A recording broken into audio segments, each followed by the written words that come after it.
Brian Nelson, ABC Technical Solutions. I'm proud to introduce our blind spot and tail swing detection system. We were challenged by our customers to come up with a way to notify drivers when making a right and left-hand turn about imminent impact or potential damage to the vehicle. The way the system works is there are 3 radar detectors, 2 on each side, 1 in the rear.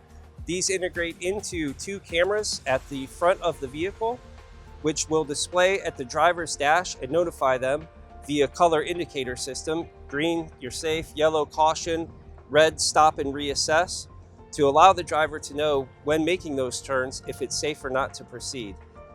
We're very proud of this system. We're really happy with the functionality and the way that it's come out, and we hope you are too.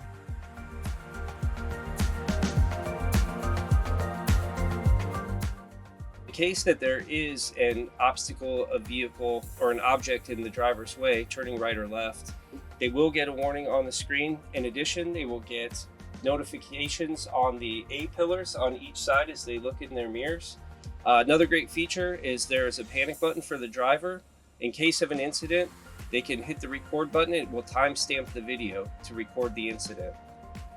Additionally, it integrates seamlessly into the Samsara telematics and fleet management system to record your video and stream it. You can retrieve it at any time.